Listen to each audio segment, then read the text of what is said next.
Мандариннің пайдасы мен емдік қасиеті. Ежелгі Қытайда мандаринді бақыт, байлық және ұзақ өмір сүрудің символы деп есептеген.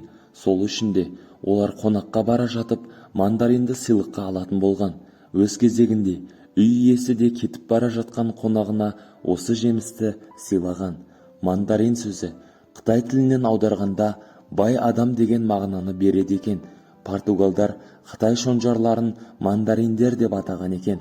Бұл жеміс Жапония, Испания, Мексика жерінде өссе де, отаны аспан асты елі. Мәңгі жасыл болатын ағашы бір маусымда 600 данаға дейін жеміс береді екен. Тіпті Қытайда 5000 данаға дейін жеміс берген мандарин ағаштары болған екен. Мандариннің емдік қасиеттері. Достар, арнаға жазылып, лайк басып, комментарий жазуды ұмытпаңыздар. Сіздердің болмашы әрекеттеріңіз біз үшін үлкен қуаныш және шабыт сыйлайды. Видеоны соңына дейін көріңіз. Мандарин жайлы сіз естіп білмеген ақпараттар болады деп сенемін. Мандариннің пайдасы. Мандариннің құрамында әртүрлі қышқыл А, Д, К дәрумендері, калий, магний, темір, фосфор секілді минералдар бар. Қабығында эфир майы, пигмент пен каротин болады. Әсіресе қыста жеген кезде дәруменнің жетіспеуін толықтырып, аскорбин қышқылының арқасында иммунитетті көтереді. Қабығын суға қайнатып, тұнбасын ішсе, жөтел мен қақырықты жазуға болады екен. Мандариннің тағамдық құндылығы аз, жеңіл жеміс саналады, бірақ құрамында қант көп. Соған қарамастан салмақ түсіруге, асқазан жұмысы мен зат алмасымен жақсартады. Мандариннің зияны. Мандарин цитрус жеміс болғандықтан аллергия туғызуы мүмкін. Сондықтан 2-3 жастағы балаларға беруге болмайды. Ал аскорбин қышқылы асқазанның шырышты қабығын қабындырып, жараны асқындыруы мүмкін. Сондықтан асқазанды ауыратын адамдарға аз жеген жөн.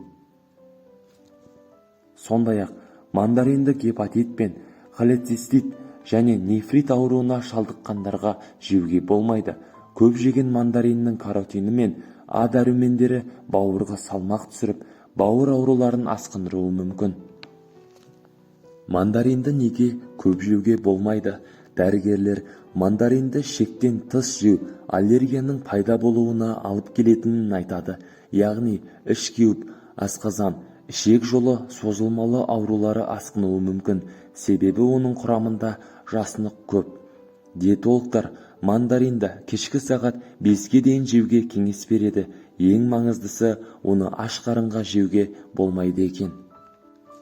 Мандариннің қабығында эфир майы, фитонцид, каротиноид, дәрумен, антиоксидант және басқа да пайдалы заттар көптеп кездеседі. Сондықтан оның қабығында қажетке жарата біліңіз. Кезекті мақаламызда оның адам денсаулығына пайдасын айтатын боламыз. Ішіңіз кеуіп, дисбактериоз болсаңыз, кептірілген мандарин қабығын кофе ұнтақтағышқа салып ұнтақтап, сүзбе, ботқа секілді тағамдарға бір шай қасықтан қосып жеңіз. Кеңірдекше қабынуы кезінде кептіріліп ұнтақталған 2 ас қасық мандарин қабығына 1,5 стакан қайнаған су құйып, 5 минут баяу жанып тұрған отқа қойыңыз. Дайын болған соң, бұл тұнбаны күніне 2-3 рет тамақ ішерден жарты сағат бұрын тұтыныңыз. Міндетті түрде жылытып ішу керек. Жөтел кезінде 2 ас қасық ұнтақталған қабыққа 1 стакан су құйып, 1 апта қараңғы жерде сақтаңыз. Содан соң сүзгіден өткізіңіз. Дайын болған соң, күніне 3 рет тамақтан бұрын 20 тамшыдан тұтынасыз. Суық тиіп, тұмауратсаңыз, жөтелсеңіз, ингаляция жасаңыз. 1 уыс ұнтақталған мандарин қабығын суға салып қайнатып, буымен 10-12 минут демалыңыз. Бұл әдісті жасаған соң 1-2 сағат салқын жерге шықпай күте тұрыңыз. Тырнағыңыз тез сына беретін болса, тырнағыңызды кем дегенде күніне 2 рет мандарин қабығымен сүртіп отырыңыз.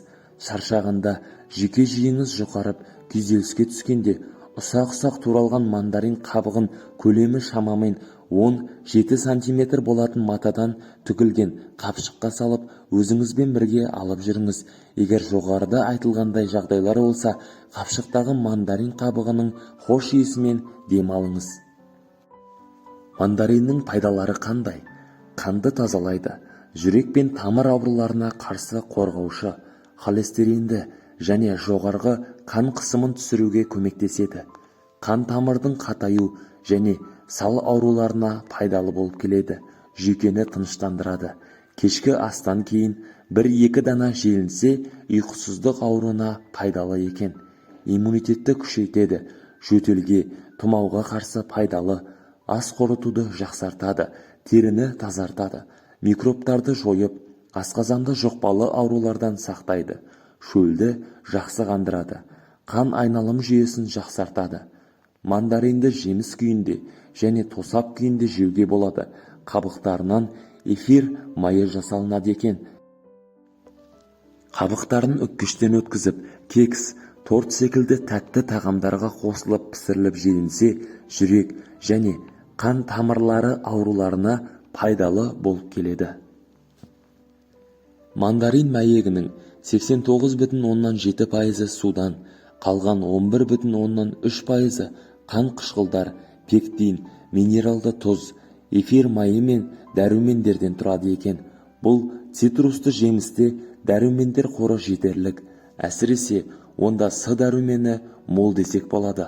Ал шырын құрамындағы кальций, магний, калий зат алмасуды реттеп, тәбетті ашады. Адам ағзасына пайдалы жемістің пайдасы жетерлік, алайда оның зиянды тұстары да бар деп айтсақ болады. Зияны: цитрусты жемістер күшті аллергиялық ауруларды қоздыратыны белгілі. Сол секілді мандариннің де ағзаға осындай әсері бар. Асқазанында дерті бар науқастар холецистит пен колит, тоқ ішектің қабынуы, бүйрек ауырғанда мандариннен мүлдем бас тартқан жөн. Себебі ол асқазанның шырышты қабатына кері әсерін тигізеді және бүйрек ауруын қоздырады. Балалар көп жесе аллергия мен диатез пайда болады. Егер сәби жемісті жегенде денесі қызарып, қышыса, оны жеуді тоқтату қажет. Бұл жағдай ересектерді де мазалауы мүмкін. Өзге, мына дерт кезінде жемістен бас тартқан дұрыс. Асқазанда жара болса және жіңішке, аш ішектегі дерттер болса, асқазанда қышқыл жоғары болса, энтерит, колит, ішектер қабынғанда, гепатит, өткір нефрит секілді түрлі ауруларда жемеген дұрыс.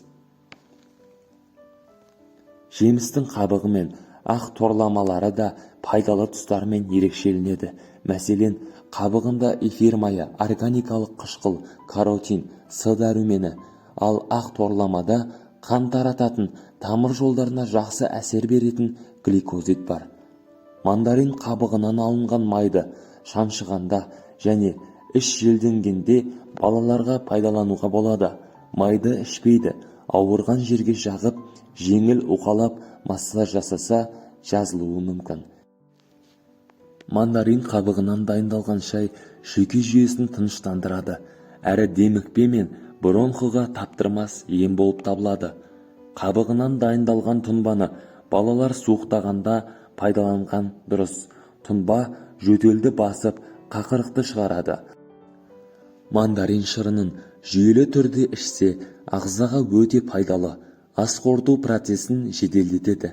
Жеміс құрамында ауру қоздыратын бактериялардың өсуін тежейтін ұшпа зат фитоцит микробтарға қарсы жақсы күреседі. Оның белсенділігінің арқасында ағзаны протогенді саңырауқұлақ тері ауруларынан сақтай алады. Жеміс қабығы үгінділерінен жасаған спиртті тұнба қақырықты сұйылтады.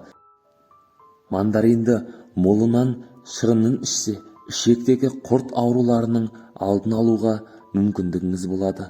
Мандариннің эфир майы бұлшық етке түскен салмақ пен шаршауды басады. Етеккір кезіндегі ауырсыну да көмегі мол болып табылады. Қабығынан дайындалған қайнатпа: 3 мандариннің қабығына 1 литр су құйып 10 минут қайнатасыз. Салқындатып тоңазытқышқа сақтайсыз, сүзгіден өткізбейсіз. Диабет кезінде қандағы қант мөлшерін төмендетуге көмектеседі. Достар, Видео пайдалы болған болса, жақындарыңызға және достарыңызға жіберулеріңізге болады. Және қазақша арнаға қолдау білдіріңіздер. Арнама жазылып, лайк басуды ұмытпаңыздар. Назар аударыңыз, қандай ем қабылдамас бұрын дәрігермен кеңесіңіз. Өз денсаулығыңызды өзіңіз жақсартасыз. Сау болыңыз.